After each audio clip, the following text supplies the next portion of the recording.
ગુજરાતની વિધાનસભામાં ગુજરાતના કરોડો નાગરિકો જે અલગ અલગ ધર્મના છે, અલગ અલગ જાતિના છે, તે તમામ માટે એક સમાન બિલ પસાર કરવામાં આવ્યું, જેનું નામ છે યુસીસી, યુનિફોર્મ સિવિલ કોડ, સમાન નાગરિક સંહિતા.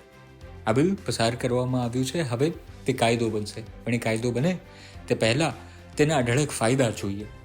આ એક કાયદો કઈ રીતે તમને અઢળક ફાયદા કરાવવાનું છે, તમને તે સરળ ભાષામાં આજે સમજાવ્યું. આ બિલ જે છે તે મુખ્યત્વે 4 અલગ અલગ બાબતો માટે લાગુ પડવાનું છે, જેમાં લગ્ન અને છૂટાછેડા, સાથે સાથે વારસાગત બાબતો અને લિવ ઇન રિલેશન માટેની જે પ્રક્રિયા છે તેની પર સમાન રીતે લાગુ પડશે. તો આપણે વાત કરીએ પહેલી વાત લગ્નમાં શું બદલાવ આવ્યો છે અને તેનો ફાયદો શું થયો છે. તો લગ્નની હવે ફરજિયાત નોંધણી કરવામાં આવી છે, એટલે કે દરેક લગ્નનું રજિસ્ટ્રેશન ફરજિયાત છે અને તે એક કાયદેસરનો પુરાવો તેની માટે જરૂરી રહેશે. સાથે સાથે બહુપત્નીત્વ પ્રથા કે હલાલા જેવી પ્રથાઓ બંધ કરવામાં આવી છે અને લગ્ન સાથે સાથે છૂટાછેડાની નોંધણી 60 દિવસમાં કરવી ફરજિયાત છે. આનો ફાયદો એ થશે કે ફ્રોડ લગ્ન જે થતા હતા તે અને સાથે મૌખિક લગ્નો જે થતા હતા તે ઘટશે. તેના કારણે તમારું લગ્ન જે છે તેને કાનૂની વ્યવસ્થા મળશે. સાથે મહિલાઓને આની કાયદેસરની સુરક્ષા પણ મળશે. હવે લગ્નની સાથે છૂટાછેડાની વાત કરીએ તો તેમાં પણ સ્પષ્ટતા આવી છે અને સમાન નિયમો લાગુ પડ્યા છે.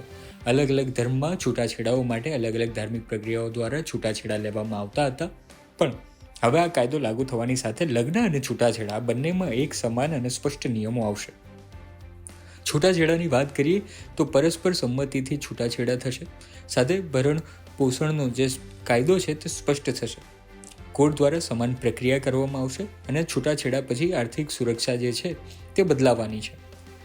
હવે ફાયદો આનો શું થશે તો લાંબા સમયના કેસોમાં ઘટાડો થવાનો છે, બંને પક્ષને ન્યાય મળવાનો છે, મહિલાઓ માટે સુરક્ષિત ભવિષ્ય મળશે અને તેમની આર્થિક નિર્ભરતા જે હતી તે ઘટશે.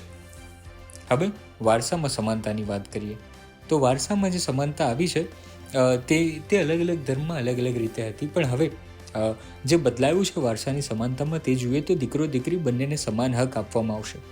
સાથે એક સરખા વારસાગત નિયમો પણ તમામ લોકો પર લાગુ પડશે. આનાથી ફાયદો એ થશે કે પરિવારના ઝઘડાઓ ઓછા થશે અને સાથે દીકરીઓને ન્યાય મળશે.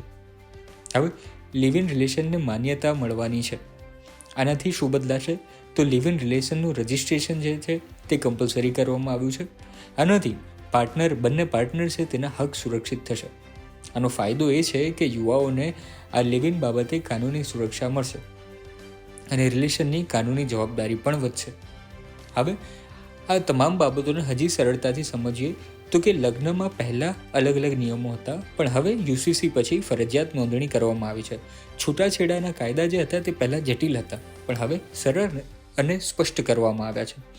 મહિલાઓનો હક જે પહેલાં મર્યાદિત હતો તે મજબૂત કરવામાં આવ્યો છે. વારસો પહેલાં ભેદભાવપૂર્ણ હતો, દીકરીને કોઈ ગણતું નહોતું, દીકરાઓને વધારે આપવામાં આવતું, પણ હવે દીકરા દીકરી બંનેને સમાનતા આપવામાં આવી છે અને કાયદો જે પહેલાં ગૂંચવણ ભર્યો હતો તે તમામ માટે એક કરવામાં આવ્યું છે.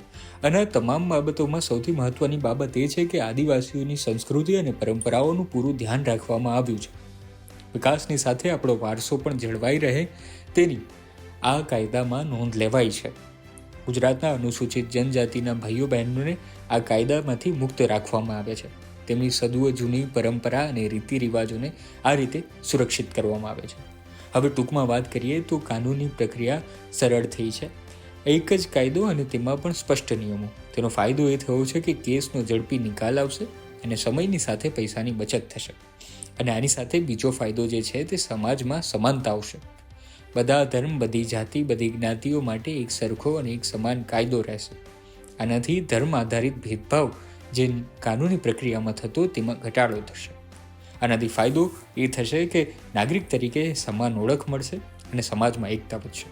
આ બાબતે તમારું શું કહેવું છે તે તમે જરૂર જણાવો. ધન્યવાદ.